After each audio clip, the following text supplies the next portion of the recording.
Good afternoon. My name is Jacqueline Pettis, and my partners Jaime Palacio and Jacob Lopez and I will be talking to you about in vitro transplantation and how it has helped hundreds of people and why it should not be banned. By the end of our presentation, you will be well informed on the benefits of in vitro fertilization and show support for the practice. What is your stance? Do you think IVT should be banned or not? Our stance is we think IVT should not be banned, and here's why. I'll start by explaining what exactly in vitro fertilization is. To simply put, in vitro fertilization is the joining of the eggs and sperm outside of the woman's body. Once the egg is fertilized, it is later returned to the woman's uterus. IVF is a complex series of procedures used to treat fertility or genetic problems and assist with the conception of a child. Why choose IVF? Everyone wants to live the American dream, and raising a family is a part of that. There are single women who choose not to marry, but want to be mothers, and childless couples who try desperately to conceive a child, but for medical reasons they can't. And we believe that they definitely should be given a chance.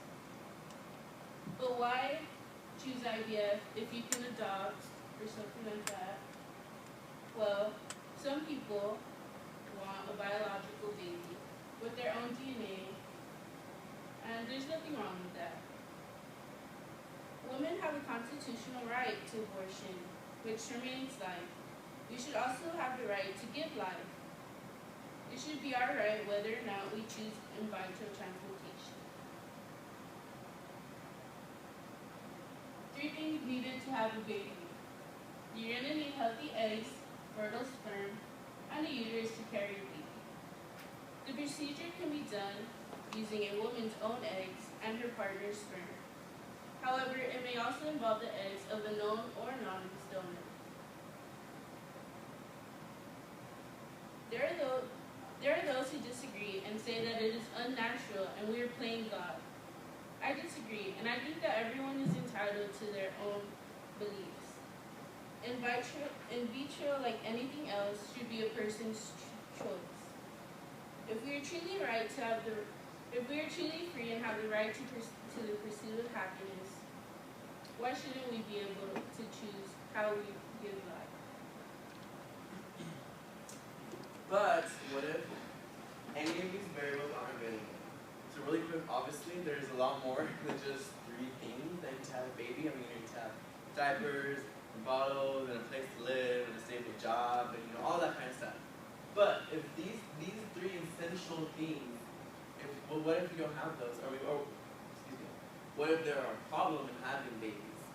What's the solution? IVF is a solution. It doesn't matter. That is the beauty of in vitro fertilization. It makes the impossible possible. I mean, like, what if, for years, there's this woman for 10 years, she's like, okay, well, I'm never, ever going to have a baby. And like, oh, all of a sudden she goes to the hospital, she sees some, smart doctor, and she hears about, let's talk about this procedure I did, well, it makes it possible. Instead, these couples, these women who have problems in their uterus, or these men who have problems down there, it's okay, and there's not a problem, it's okay, it's okay. IVF, that is the solution, it makes everything good. There are many benefits, like Jacqueline said earlier, there's people think that it's wrong, there's all these bunch of cons, but, at the same time, we strongly believe the benefits outweigh the cons, and here they are. First of all, anyone can have babies. Literally anyone. Single women, single men, gay, lesbian woman, anybody can have babies. Let's say you're single and you're like 30, and okay, I really want to have a baby now because I don't want to be like an old parent like grandpa and dad. So it's okay if you can have a baby and still marry someone later on in life. It's okay, you can do it. What about if you're married to a husband or married wife, husband, husband, well, obviously, same-sex people can't have biological babies, right? They can. Now with IVF, they can have babies. You can have biological blood by blood, children, sons, daughters. Or what was just regular couples, women-man couples. And like I said, like they have problems, reproduction problems. It's okay. IVF, anyone can have babies. Like I said earlier, the impossible, possible. Increased chances of conception. Jacob will tell you later, actually. It will explain all like the success rates of pregnancy. And it's actually very high. The closest, highest one is to 50%. You may go to somebody and tell them, that's how I'm gonna have a baby. And they may think you're crazy, like, you can't have a baby that way, like, that's crazy, like, you can't have a baby in the lab, or like shots, or like, it's never gonna happen. Well, it does happen. You can have babies, like an actual baby, like, living before them is gonna grow up forever, a baby. It's possible, it's very possible. And increased chances of probably regular baby traditional making ways. Healthy pregnancy and child. A lot of times you hear about, these women who are pregnant and they have like stillborn babies, or they lose the babies, or they get, like these horrible, tragic accidents, and they lose, they lose just because they can't carry it in their own body. But with IVF, it increases your chances of a healthy pregnancy, but even more better, it increases your chances of a healthy child. Like whenever the scientists, they're in their labs or their special rooms and they're getting the sperm and eggs and mixing together, and let's say they right off the bat notice that there's problems. They notice this, okay, well, that shouldn't be there. Or, they have too much of this, well, let's add this in it. Let's take some more extra medicine. Whatever they do, I don't know. But they can spot that before they inject it in late, before it becomes bad. Like, it's like they're kind of like, oracles, like you can see in the future. That way, like in the future, you have a very healthy baby. Your baby won't have birth defects. They won't have deformities.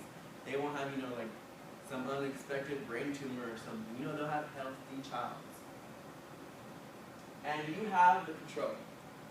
I always say, as us human beings, it's in our nature to control everything. And IVF, the procedure, that definitely gives the couples the control to have babies when they want to. Like, let's say, have a baby when you want to. And let's say you're this rich businesswoman and you really want a child.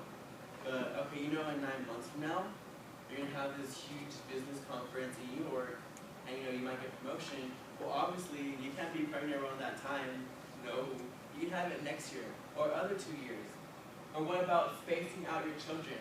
I know I see a lot of these moms where I live, and they have a 1-year-old daughter, and 5-month-old baby, and they're already pregnant again. Like, it's crazy. Like, who wants to live they probably are, those moms are wishing that they would have spaced out their children. And with IVF, you can space out your children. You can have 5-year-old gap, I have this 5-year-old son and one other son. When he goes to preschool, I have my baby, it's good, delegation, they have this attention on that. You can space out your children. Or when a child will be born. There's a lot of these parents, I so wish I had a Valentine's baby. Or I so wish my baby was born in Christmas, or October baby. Well, with IVF, you have that control. You can, basically, like I said, like future oracles, okay, I want a baby here, or a baby there, or a baby this. Or next year, whenever my brother has his baby, they can be more than the same month, it would be super cool. You have that control with IVF. As Jaime and Jackie were saying about the benefits and pros of IVF, there is also cons. People say it's unnatural and wrong, and it is very expensive. Critics say that scientists are trying to take the Lord's work in their own hands, and it costs from $5,000 to $10,000. And another defect is that they can have birth defects. However, think about all the successes about having a baby through IVF. According to 2012 national study conducted by the Society for Assisted Reproductive Technology, the rates of pregnancy was 35 is 47.7%, 35 to 37 is 38.8, and 38 to 40 is 29.9%. Live birth rate supported by the Society for Assisted Reproductive Technology. 35 is 41.7%, 35 to 37 is 31.9%, 38 to 40 is 22.1%, and 41 to 40 is 12.5%, and 42 plus is 4.1%. And of course, all this goes by age group. The younger you are, the higher success rate you'll have than when you're older. Obviously, IVF has brought successful pregnancies to many happy parents around the world. In conclusion, IVF has made it possible for families and couples to conceive when otherwise they wouldn't be able to. While there are risks involved, there is still a high success rate of planning IVF, would be depriving childless couples to the miracle of life. While there are other options IVF offers, the opportunity for someone to have their own natural offspring, while some may question the ethics of IVF, such as why risk creating defective children, or why change the way God made you. But what most people don't understand is that IVF can be the most successful way to have a baby when there is no other option. Thus, it is ultimately the choice of the individual. All in all, me and my partners, Jaime and Jackie, can all say that we all support IVF, and it can change the lives of many people around the world on a whole new level.